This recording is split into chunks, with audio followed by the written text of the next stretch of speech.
Well, good morning. We've got King on the show. So this portion of the show will be a special show. It'll be breakfast with the King, and here I've got my friend King Leung, and we're here in London at the fabulous Ned, just eating breakfast and really talking about, for the last,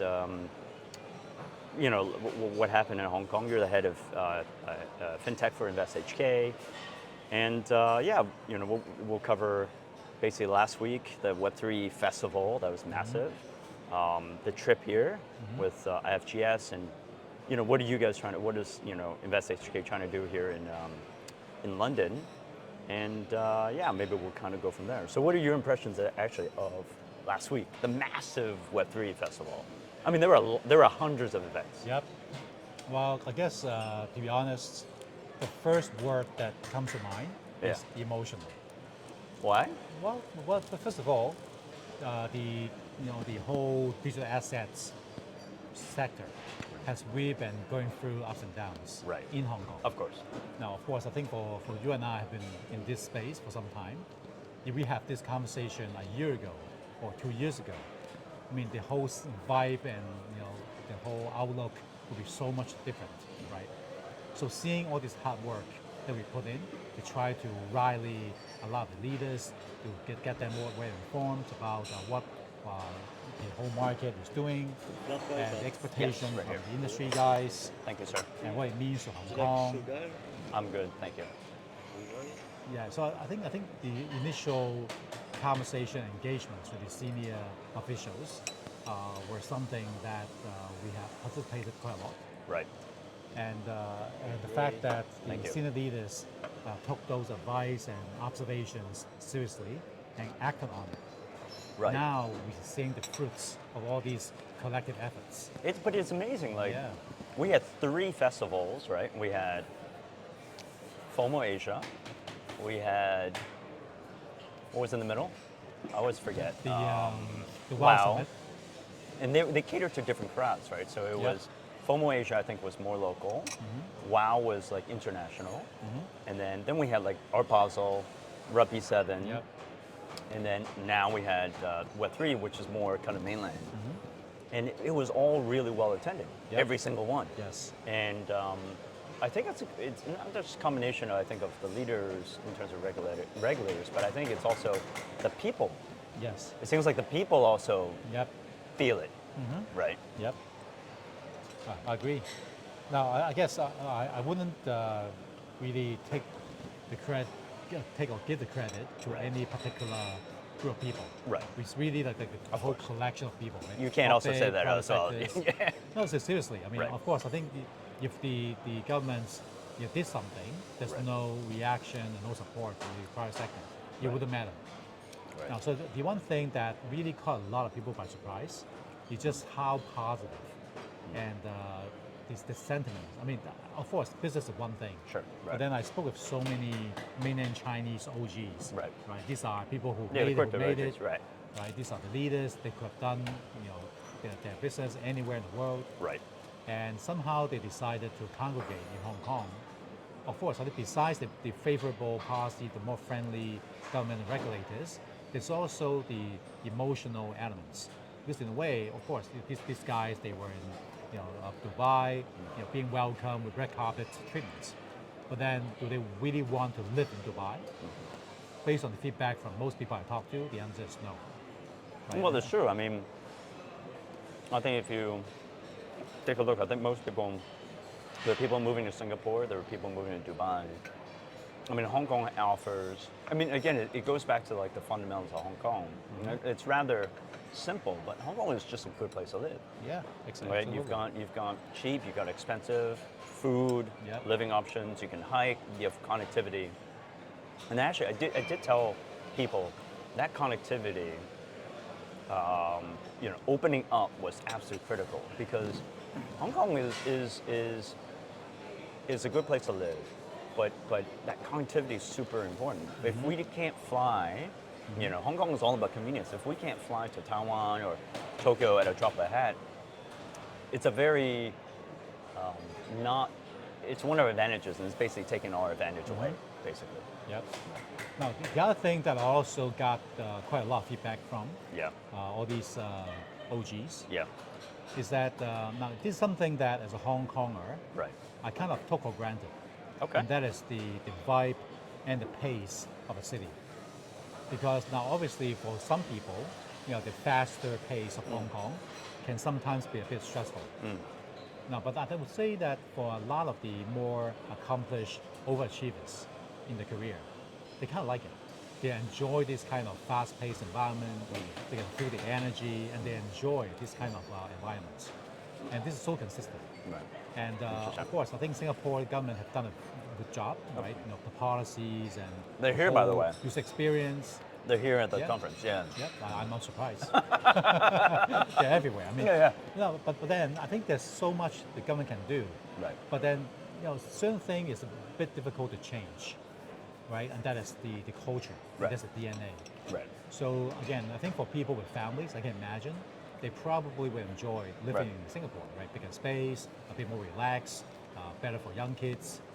However, getting to schools, Right. school places, Right. is also a challenge. But then in Hong Kong, I think what's realized, because we moved further out to Shawton, and when we realized actually Hong Kong has a lot of space. Like if you're, and it's not that far, right? And when I used to live in London, my commute was 45 minutes. Shawton is tops 30 minutes, right? With the Admiralty line, everything. Yeah. So there are options too over there, right? It's just as a Hong Konger, oftentimes we tend not to think about those choices, right? Because everybody wants to get closer. Yep. But there's plenty of choice. That's a fair point. For the expats, there's Sai Kung, right? Clearwater Bay, Deepwater Bay. So there's actually a lot of options. Yeah. Yeah. In fact, I went for hiking at Lama Oh, Island. oh, really? Just last weekend. Oh, right. Yeah, and I was like, wow. Have Actually, had you ever been there? I've before? been there before. It has been a while. I've never been there. Yeah, actually, I was so pleasantly surprised to see like so many, folks from international backgrounds. Right. Just also congregating in Lama during the weekend. So hiking, having fun, at the rural area and so on. So that's great. I think you're right. If people are willing to go a bit further out, Right. there are some options in terms of space. There's a lot of options. Yeah. So I think you're right. I think it's like the energy, the people, and that can't be replaced, or it can be replaced, but it'll take time, Yeah. right? And it's good that COVID was what, 2 years, 3 years in total. Yep. It was that long, and yes, there were some unfortunate. Some people had to go, businesses had to close, but the people and the culture and the feeling is still there. Yep. What are you guys trying to achieve in London? Well, London being a IFC, Right. and as a matter of fact, Hong Kong and the UK Right. governments have signed this, two-way fintech bridge agreements. Is or it recent? MOU. Oh, it was a few years ago. Oh, right, yeah. I think it's like 2018, Right. to my recollection. So ever since then, the agreement was essentially trying to promote like two-way collaboration, Got it. where Hong Kong would send a bunch of fintech companies to UK. The UK, the IT, now they changed the name to UPT, Right.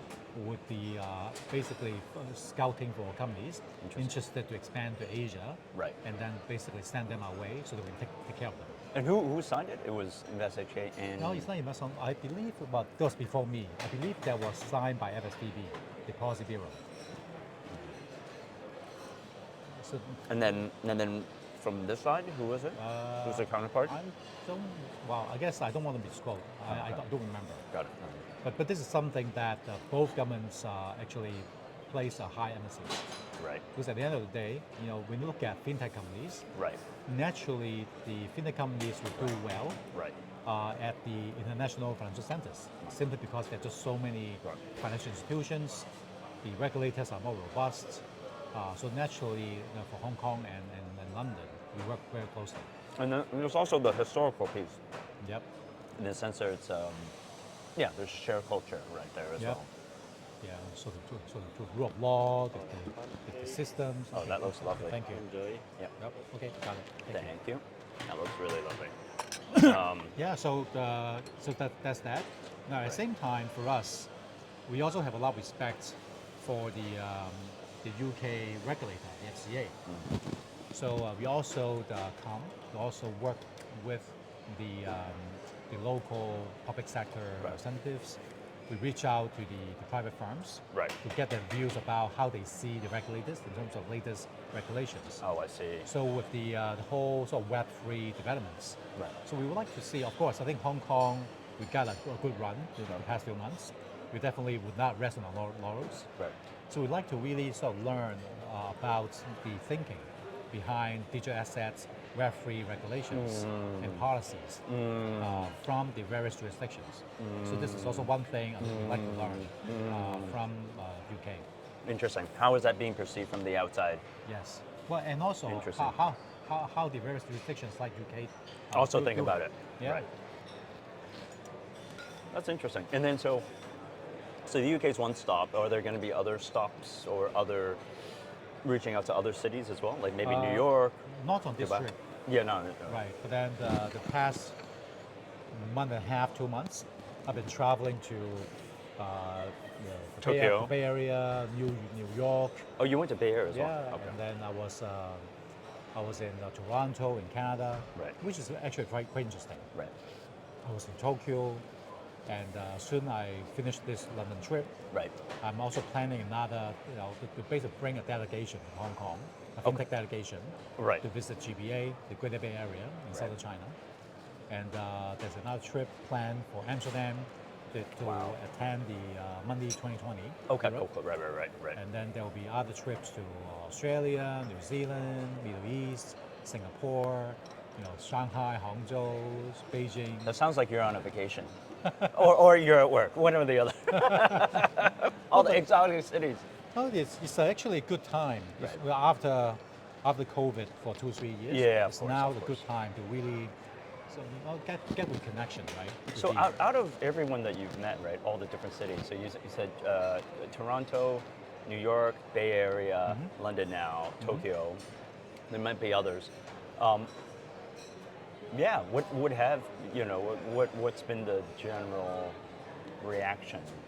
Is it, what's been to digital assets and to Hong Kong? Yep. Well, I think generally speaking, these are comments, or these were comments from both public and private sector. Okay.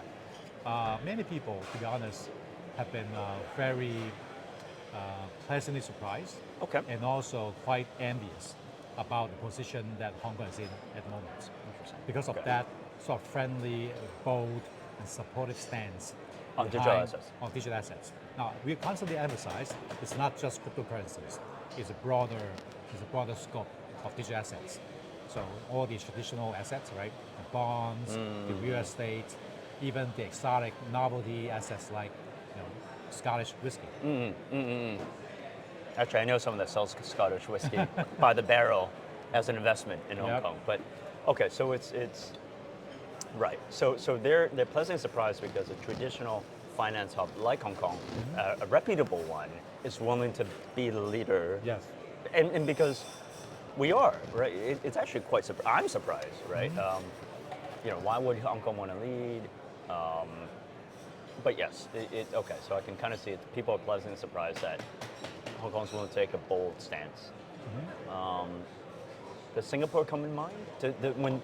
When you go to these cities, do they say, "Oh, I also heard Singapore is doing the same thing," or Dubai, or do they think Hong Kong is really going above and beyond? They do. Yeah. Well, I haven't talked to people in Dubai at length, Okay, so I don't have that perspective at the moment. right. Of Singapore, it's interesting that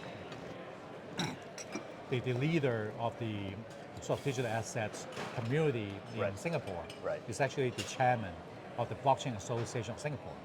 So his association represents over 200 Right. digital asset related Right. companies. Right. So of course, you got crypto firms, you Right. got the prime brokers, and Right. Right. the foundations, Right. So he has a very good holistic view of the sentiments. Right. And interestingly, I asked him, but by the way, I've known him before. Oh, right. When Okay. he was also the founder of the Singapore Fintech Association. Right. Okay. Got Now, it. the one thing that I was also pleasantly surprised was that he was, because I asked him, oh, by the way, so why are you in Hong Kong? Yeah. He said, actually, he's coming to Hong Kong, but part of it to be a speaker. is he was invited to speak. Got it. Right. On top of that, he was almost like representing his constituents in the sense. association. Makes sense. To Right. try to fill things out. Yeah. Because some of his members expressed to him that they like to set up a presence in Hong Kong. Got it. So he's being sent Right. to be sort of someone to Got it. scout Yep. the landscape. Yep. That makes sense. Yep. Interesting. So Singapore's so Hong Kong's making bold moves. Singapore's scouting and seeing Yep. what's going on. Yes. And historically, I think Hong Kong just has a better environment for fintech, for finance. And to be honest, I think, and I said this to you at dinner last night, I think the emphasis on Hong Kong should be this. I think this is a unique thing that we can capture. We have a lead, and we shouldn't squander this type of lead, right? Yeah, because a tiny city really cannot, has to be focused, right, on its approach. You can't try to do multiple things, right? And if this is our lead, and it's, I didn't know this, perceived outside as well, we can double down, triple down, on it. Well, I think that the more people I talk to, Yeah. the more I feel that the wisdom, we have to give credit to the wisdom of the leaders Right. for picking this as a focal point for Hong Kong to reinvigorate the Hong Kong economy. Now, the reason why I say this is because yesterday, if you recall, at the sort of really brief speech that I delivered at the reception drinks, I specifically emphasized the fact that behind this whole digital asset strategy, Yep. it's not just about financial services. It's Yeah. the implication beyond financial services. Right. Now, part of it, which I didn't elaborate too much, because I didn't want to interrupt people's having a beer. They were all and waiting for you to wine. have a drink. Exactly. So I didn't want to interrupt that. Right. Yeah, to be perceived as a bad, to be perceived as a bad guy. Now, so the thing is that Hong Kong is being designated Right. by the Beijing leaders to be the international art and cultural center Right. in Okay. the 14th Five-Year Plan, right? Yes, right. So that's a big deal because Art and that culture. is essentially the sort of arts, the soft power aspects Yeah. where Hong Kong can play a role. Right. Now, of course, I think how do you define art and culture? Right. It can be art auction, which Hong Kong is already number Sure. 2 market in the world. Is it really? Yeah. What's the number one? New York. Yeah, let me New guess. York. New York. Okay. Yeah. Right. Well, it used to be London number 2. Okay. But we surpassed London Got it. in the year 2020. Got it. Right. So there's just 2020. so much money. Right. You're buying arts in Hong Right. Kong. So this is a good foundation. Right. And secondly, we have to look at all these studies about the concentration or the density Oh. of the ultra high net worth. Okay. Hong Kong is like top 3 in the world, Got it. consistently. Got it. So there's a high concentration of wealth. Try and buy alternative assets. Yes. So when Yes. there's Yes. you know, Yes. Yeah. when there's more capital, Yes. that tend to attract Yes. other smart people. Yes. Yeah.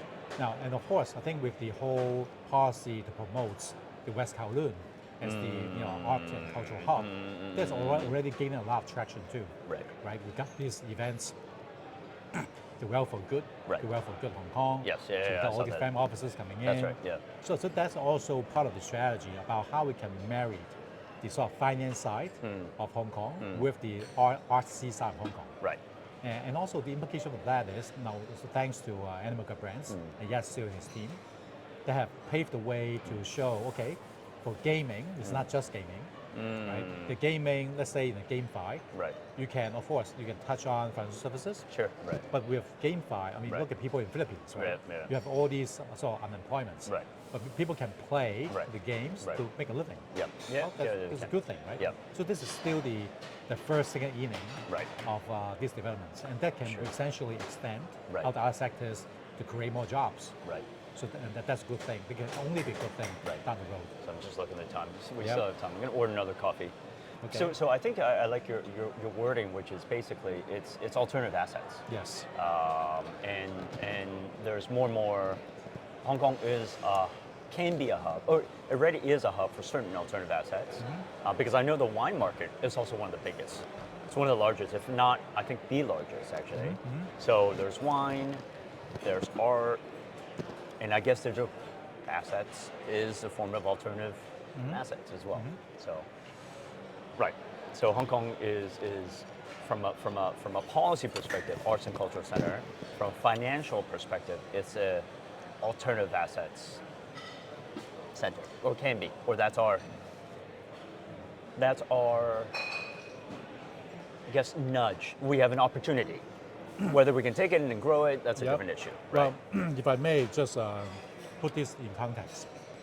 So naturally, Hong Kong is already a massive market. Right. I think a number that even the Secretary Hui mentioned in his speech yesterday. So of all the firms registered with SFC, all the asset managers, wealth managers, so the collective AUM is he did mention that. 4.6 trillion US dollar. Yeah, he it's did mention massive. that. Yeah, he did mention that. Yeah. No, but then if we really look at the details, of course, I think the equities, the bonds are still there. Right, They're of the course. big elephant in the room. Right. But when you look at the penetration of alternative assets within the family office high net worth sector, it's minuscule. It is. It's It so is small. Excuse me, boss. Can I get one more flat white? Of course. Do you want anything else? No, I'm good. Okay. Yeah. No, you're right. You're right. So that's it. That's so true. Much, Actually, it's so much more more room to grow. Yeah, that's true. Yeah. That's a really good point. And so the reason why I said alternative is because it doesn't necessarily have to, as much as I'm in technology, it doesn't have to cover digital assets. It could cover wine, art, that type of thing. Yes. Right. Interesting. Yeah. I think the tokenization is merely a new vehicle to basically increase liquidity. Right. To make things Right. more tradable. Right. Thank you, boss. So may I take this? Yeah. Right. And then shifting gears a little bit. So actually, we were shifting gears anyway. So that's really kind of perhaps that window of opportunity we have for Hong Kong, right? The Center for Digital for Alternative Assets. The tokenization of it, liquidity portion of it, the thought leadership around it.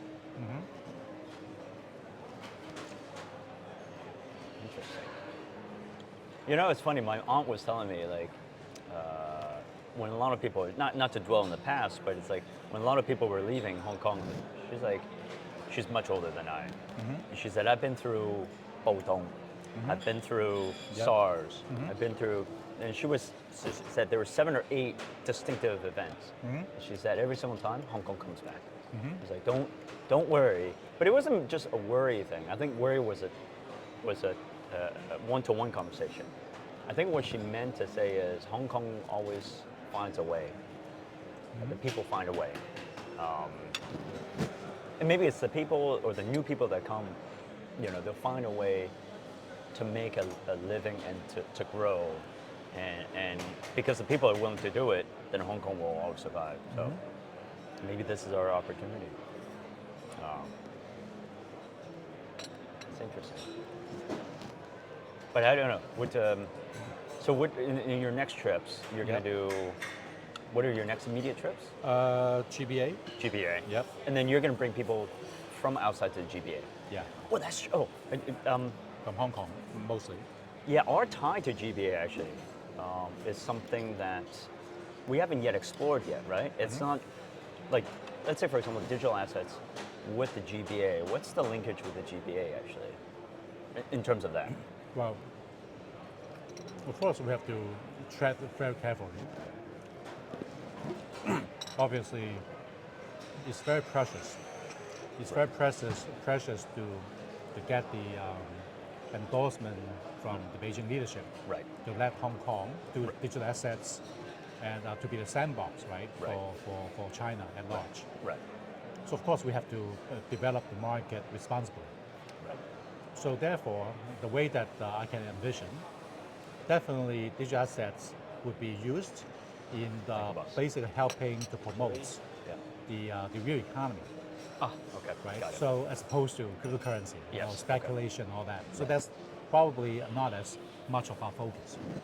Now, so in that context, one very interesting use case that's already emerging, that is what people call, at least they now coin it as blockchain finance, right?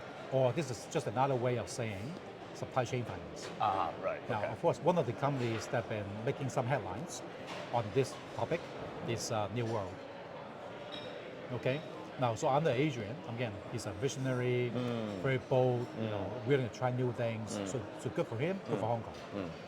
So he has been looking at the business of New World. Obviously, it's a very large Sure, real right, estate right, property right. Totally. developer. They have such a long supply chain. Now, you imagine all these suppliers. I'm sure that some of them with a hard time getting a loan, Right. liquidity, and Right. a favorable interest rate. Right. So what if the transactions are put onto the blockchain to create more transparency? Got it. As a result, then because of the transparency, Right. somehow the new world balance sheet or capability Right. will be able to help the lower tier suppliers. I didn't know that he was doing it. Yeah, he's doing it.